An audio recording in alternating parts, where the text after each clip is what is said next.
क्या आप जानते हैं, एक माली हमारे प्यारे जगन्नाथ जी के पीछे डंडा लेकर दौड़ा। आइए जानते हैं ऐसा कैसे हुआ। एक छोटा बालक केवल 5 साल का अपने माता पिता के साथ पहली बार श्री क्षेत्रपुरी पहुंचा था। उसका नाम गोपाल था।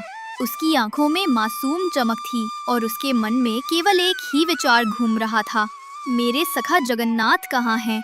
मैं उनसे मिलने आया हूँ। वो मुझसे मिलेंगे, मेरे साथ खेलेंगे। रास्ते भर वो यही कहता आया था, माँ मेरे सखा जगन्नाथ मंदिर से बाहर आएंगे ना? वो मेरे साथ खेलेंगे ना? माँ मुस्कुराकर कहती, बेटा भगवान मंदिर में रहते हैं, सबको आशीर्वाद देते हैं, वो बाहर नहीं आते। लेकिन गोपाल का बालमन मानने वाला नहीं था। उसे विश्वास था कि उसका सखा जगन्नाथ उससे जरूर मिलने आएगा। जब वो पहली बार जगन्नाथ मंदिर पहुंचा, तो वो भक्तों की भीड़ के बीच खड़ा होकर ऊपर देखने लगा। विशाल रत्न सिंहासन पर बैठे श्री जगन्नाथ, बलभद्र और सुभद्रा के दर्शन करते ही उसकी आंखें भर आईं। वो हाथ जोड़कर बोला, सखा मैं आ गया हूँ, अब बाहर आ जाओ ना, मेरे साथ खेलो। उसके आसपास खड़े लोग मुस्कुरा रहे थे।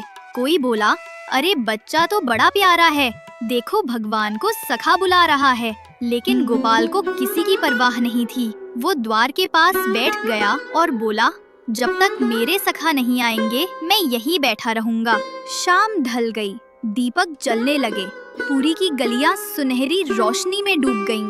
लेकिन वो छोटा बालक अब भी मंदिर के बाहर बैठा था।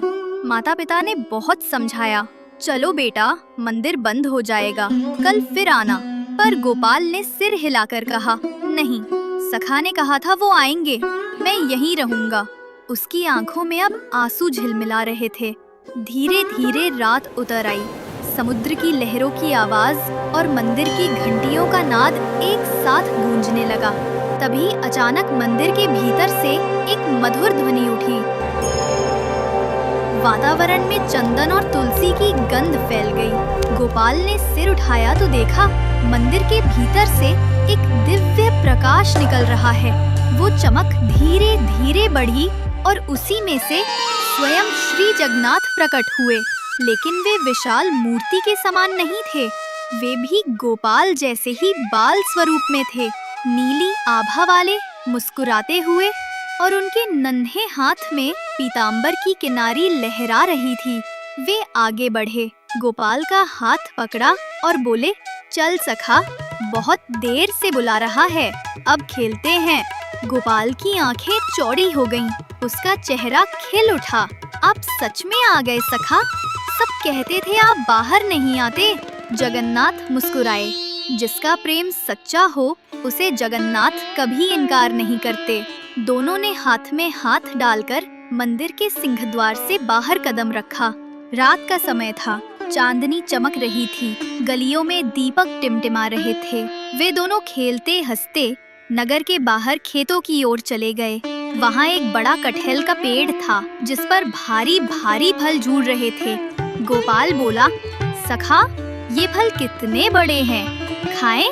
श्री जगन्नाथ ने आंख मारी और हंसते हुए बोले, तो चल चोरी करते हैं। दोनों धीरे धीरे पेड़ के पास पहुँचे। गोपाल नीचे खड़ा रहा और जगन्नाथ बाल स्वरूप में पेड़ पर चढ़ गए। एक कटहल तोड़ा, नीचे गिराया और दोनों जोर जोर से हंसने लगे। गोपाल ने कहा, सखा अब अगर माँ ने देखा तो डांटेंगी। जगन्नाथ ने हंसते हुए कहा, अगर माँ डांटेंगी तो मैं बोल दूंगा मैंने दिया है। दोनों पेड़ के नीचे बैठ गए, कटहल के मीठे टुकड़े तोड़े और खाने लगे। गोपाल के होठों पर रस लग गया तो जगन्नाथ ने अपनी छोटी उंगली से पोंछ दिया। उस पल में मानो समय थम गया। केवल बालक और भगवान दोनों के बीच असीम स्नेह बह रहा था। तभी उस बगीचे का माली उन्हें देख लेता है और डंडा लेकर उनके पीछे पड़ जाता है। वो दोनों भागकर वापस पूरी मंदिर आ जाते हैं। धीरे धीरे रात बीत गई। जब सुबह की किरणें मंदिर की चोटी पर पड़ी, तब पुजारी मंदिर खोलने आए। उसी समय गोपाल के माता पिता ने देखा कि उनका बेटा मंदिर के द्वार के पास सोया है। चेहरे पर मुस्कान है और उसके बगल में आधा खाया हुआ कटहल रखा है। वे बोले, बेटा ये कहाँ से आया? गोपाल ने उनींदी आवाज में कहा, सखा जगन्नाथ मेरे साथ खेले थे, उन्होंने कटहल तोड़ा था। माँ ने कहा, बेटा तुमने सपना देखा होगा। तभी मंदिर के पुजारी दौड़ते हुए आए। वे बोले, आज मंदिर में एक अद्भुत बात हुई। श्री जगन्नाथ के श्री विग्रह के हाथों पर कटहल का रस लगा मिला है और मंदिर के बाग से एक कटहल भी गायब है। सब लोग चकित रह गए। गोपाल मुस्कुराया और मंदिर की दिशा में देखा, जैसे कोई अदृश्य सखा वहीं खड़ा मुस्कुरा रहा हो, जिसका प्रेम बालक जैसा निर्मल हो। उससे स्वयं जगन्नाथ सखा बनकर मिलने आते हैं।